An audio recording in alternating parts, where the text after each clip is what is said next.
So immediately after finishing my Mega Charizard Y run, I thought I had some extra time for stream. Why not do another Solar Run speedrun? So Mega Medicham it was. So Mega Medicham is a Pokemon with, I guess, like somewhat iffy stats. It has kind of underwhelming offensive stats, 100 base attack, but it has the ability Pure Power, which doubles the attack. So essentially, Mega Medicham has a constant sword stance set up, and that makes it deal a whole lot more damage. However, there are some slight issues with Mega Medicham. One being, it doesn't learn any physical psychic moves by level up. The only way to get it is by using a heart scale, which technically we can still get after Watson, but before that we do not get one. And our first fighting move I think is at level 17, which is really painful, really annoying. And before that, the only physical move you get is Bide and Faint. So it's very annoying, very weak at the start, but once you get past that, Mega Medicham does get slightly better. I will say it gets slightly better. So obviously at the start, our starting moveset is Confusion, Bide, Meditate, and it's lots of Detect. So utilizing our amazing huge power or Pure Power, let's use Confusion on all of these Pokemon. Fun. And what's even more fun is at the start of the game, we can't touch Fuchianas. Literally, we have to use Bide, which I guess is still doable, but it's kind of annoying when your only way of damaging Pokemon is Bide. But after getting through that, and I think if I remember correctly, well, Confusion was enough to beat Roxanne because Mega Medicham does have an 80 base special attack, which is not horrible, so it's viable, and Confusion is Stab, so it's not the worst thing. And they use an O-Power special attack, so have boosted special attack. It does help against Roxanne's Pokemon, which are less, I guess, especially defensive. So it does help a decent bit, I will say. And then Brawly, not much of an issue. We have Confusion, so that's not a problem. So before we can get Zen Headbutt, we still have to go through Watson. So how do we go through Watson? But there is Pokemart, which TMs, and as you know, we usually get Bulldoze here, but Mega Medicham does not learn Bulldoze. However, there is one TM in Watson's Moffat City's Pokemon that we do really like, and that's Power Up Punch. Power Up Punch is insane for Mega Medicham. Essentially, so we already have a +2 attack right up to the beginning. With Power Up Punch, we're doing even more and more damage. And I think around this point I did have Force Palm. However, Force Palm is base 60 attack, so it does lack some of a base power. However, we make up for that using Power Up Punch to raise our attack even more, so that to an extent where our attack is so high, it doesn't matter that we're using a base 60 attack damage. So that part, very nice. I get to utilize that. Obviously, Watson's not much of a problem since he does have 2 steel types. Now at some point around like level 20 something, we do get the option to I also forgot to mention, after beating Roxanne, we get Rock Tomb TM, which we can utilize against flying types. And then after beating Brawly, we get the Bulk Up TM, which is pretty nice. We get to raise our attack and defense, which is really nice for Mega Medicham. However, we actually don't really use it because in a similar speedrun like this, we would rather not set up unless it's Sword Dance. So in this case, we really don't want to waste any time setting up. So after beating Watson, it's not much of a problem. We do get to the heart scale area, so we use that moment to teach Zen Headbutt instead of one of the elemental punches, because rather than coverage, we needed stab. We only had one of our stabs, and we don't ever get a chance to get another stab move. So this was literally the best moment to get it. So we got ourselves Zen Headbutt, and I will say at this point, after getting Headbutt, we had our completed moveset. Literally just Force Palm, Power Up Punch, Zen Headbutt, and Rock Tomb. Now, why do I keep Rock Tomb on? Is it for the flying types? No. I will mention it later about why Rock Tomb is heavily necessary in this run, but not right now. So, Flannery is not an issue. Norming is even less of an issue. I do get the option to learn high jump kick at around level 20 something. Now, I would have taken it. However, problem is, there's always a chance I miss, lose half my health, and then just die. And in a solo run speedrun like this, dying could just lose me so much time, especially since I'm not doing saves or save scumming. So I didn't want to risk that. Definitely not something I wanted to risk there.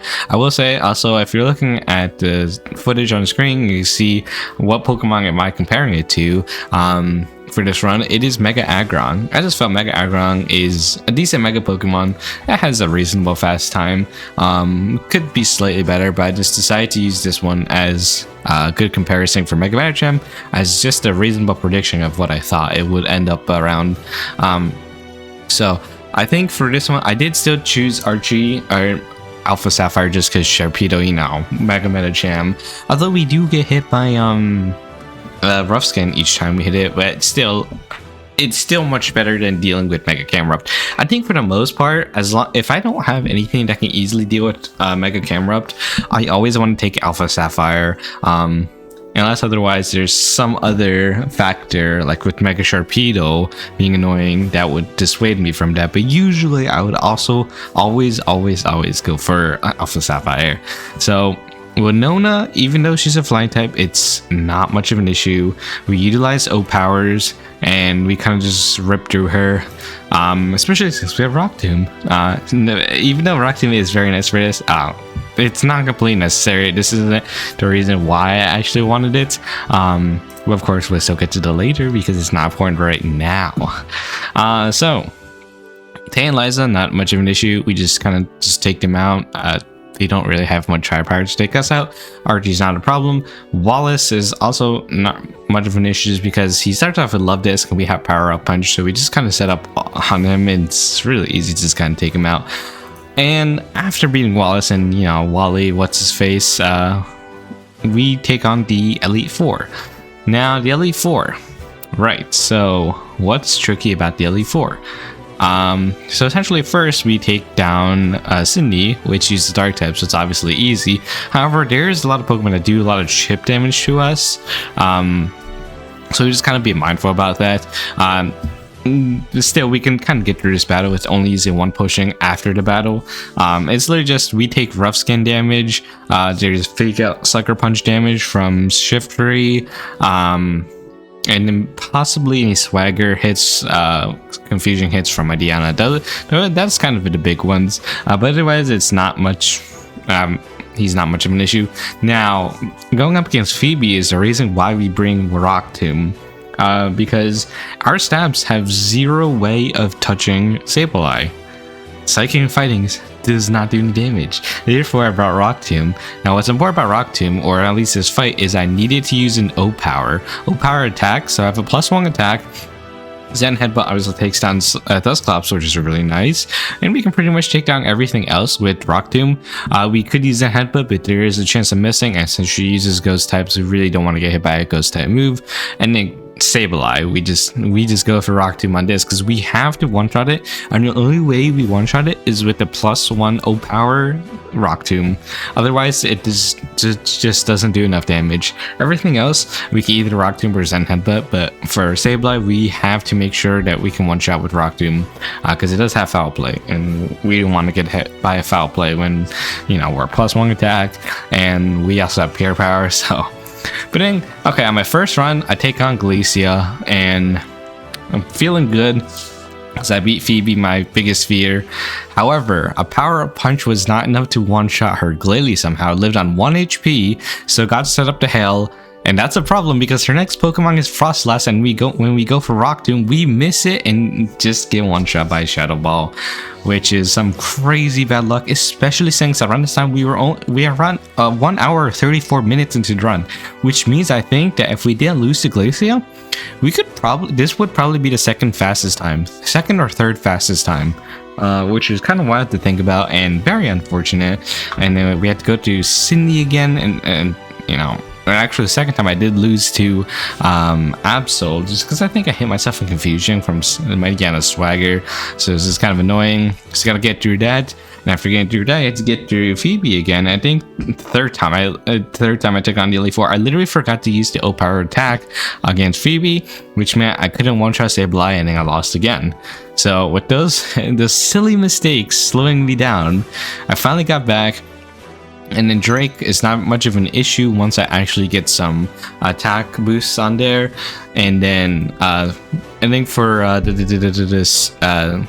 Steven is easy as hell. I think this part I didn't even need to use any O powers or X items, just because I can just set up I think I didn't use some O powers just to be safe, but yeah, I didn't need X items because all I need to do was power up punch on Skarmory until it died, and I just one shot everything else. And Mega Aggron doesn't have any power to, I guess, one shot me. So I think I did use an O power defense once. So it does make sure that we do at least live one move from Aggron, and then we just one shot everything else. And with that, we beat the game in 1 hour 43 minutes and 41 seconds. Which means this is the 5th fastest time out of 15 Pokemon, so it's in the top third. I get, which is 30 seconds slower than Mega Charizard X, and like around 7-8 minutes faster than Leafeon, which is quite impressive, I will say. Because I actually did not expect Medicham to do this well. To 5th place out of 15 Pokemon, kind of impressive. Actually, much better than Mega Aggron. I guess the pure power does make it nice, and also fighting types are just pretty good in hoeing in general, but with Mega Medicham's horrible level up moveset, it did make things slightly tricky, but you know, with Force Palm and then getting the TM for Power Up Punch and Auraz, just does make things a lot easier. So I hope you guys enjoyed this video. Make sure to check out my stream, so if you want to watch these live, or just join my Discord server because I stream at randomness. But our next run will be Malamar, so look forward to that because I'm not looking forward to that, and we'll see you next time. Bye bye.